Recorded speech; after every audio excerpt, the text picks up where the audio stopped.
You managed at Everton, you went to Manchester United, didn't go well. In that period after, even though you were at the very top of the game, did you doubt yourself in the post-Manchester United? By my pause might make you think yes, but I didn't doubt that I was actually, I felt that I could do the job, I could be good at it. I felt as if I could, my work on the grass was good enough for where I had been. I had success the years before, so I was always trying to say, it didn't go quite well this 10 months. Why did it not go well? Was it how I managed? Was it how I coached? Was it maybe I didn't have the right players? I had to try and look to see what there is. But the other part of the 10 or 11 years, I'd seen some great players. I had been in FA Cup finals. I'd got to quarterfinals of European competition with Everton. We'd qualify for the Champions League one year.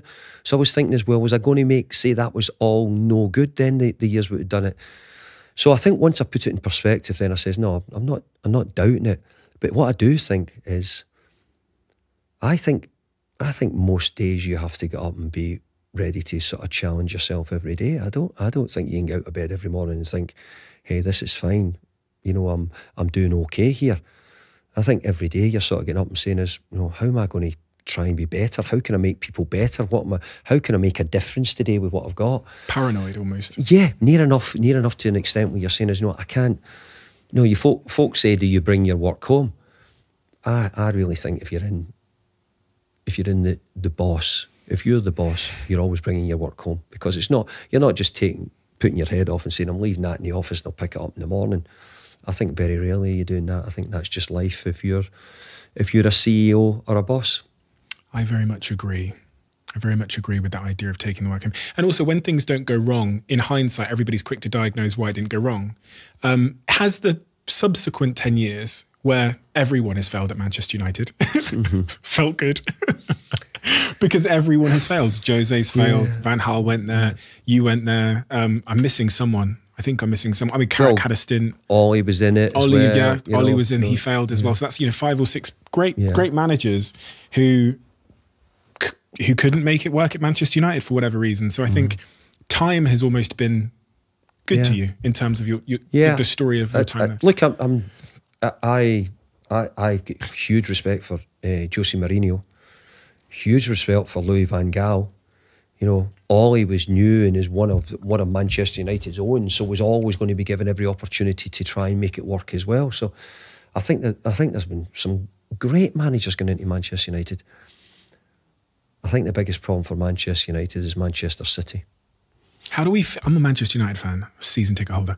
How, from your experience, do we get things back to how they were?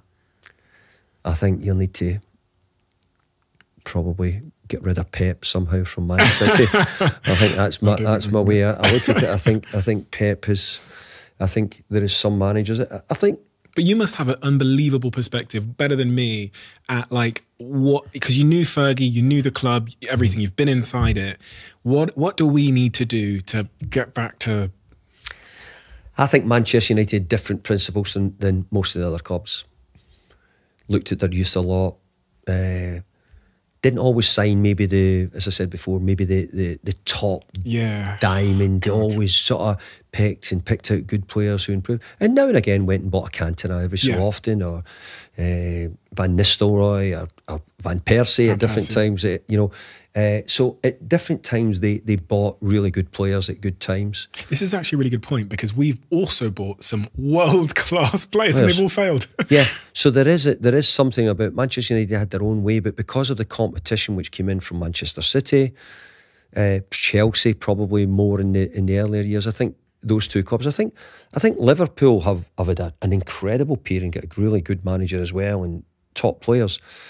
I think over the year, Man United and Liverpool have always had a level of competition against each other. People say we've not spent money. In terms of players, we spent shitloads of money. We spent almost $1 billion or whatever. Huge. And all these players, I remember the Falcaos, the Di Maria, because I get excited every time when I celebrate and I start blowing up my friends' WhatsApp chats and saying, you're screwed, we're going to win the league. Yeah. And then every year the player fails and then the manager's sacked. Yeah. So it feels like a bit of a... Is the expectation or the excitement on the new players coming in? I get this all the time, and I say this quite a lot to people I hear in media, they're talking about, you need to buy new players. No, we buy new players.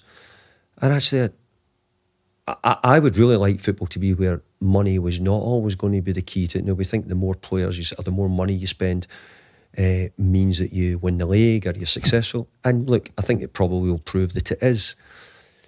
But I'd rather see that, sometimes that it's not that way. And I just do think that quite often, not buying all the top players, it doesn't mean that you have to buy the top players. I think it's buying good players and people who've got good characters and people who are going to work hard for the team. And then they come into that culture, which makes the difference. Then 1 + 1 = 3, like Leicester that year. Yeah, Leicester and the year they had was probably what we're all hoping for, whether it be us and you're seeing other clubs. I mean, actually, Newcastle United, for example, Newcastle United bought a couple of, with respect, 3 or 4 English players last January, British players, probably not necessarily on the radar of the biggest clubs in the country. And they've turned round and they've had incredible momentum from probably January last year, maybe just before January, and are keeping that momentum going. And now they're adding in the odd bigger star or the bigger player as they go along. But I thought their business at the start was very good. If I'm one of your players in your dressing room, to be a David Moyes player at West Ham, and what would, from a character and a personality standpoint, your expectation be of me? So that I fit into the culture and I'm successful. I'd want you to be hard working. I want you to be honest in your endeavour. I'd want you to do your jobs whatever you want. I want you to be a team player. Individuals are really important, and no more hugely important. We've just seen in the World Cup individuals, but I do think that I think. To have a consistency about your team is you need to have a team. I think if you've got individuals, you might get inconsistency, but you might get some really good days, and we get clubs who can afford to carry 1 or 2 individual players to go along. But I think while you're trying to build, I think you have to start with a really solid base, good foundation, and then from that point you try and grow.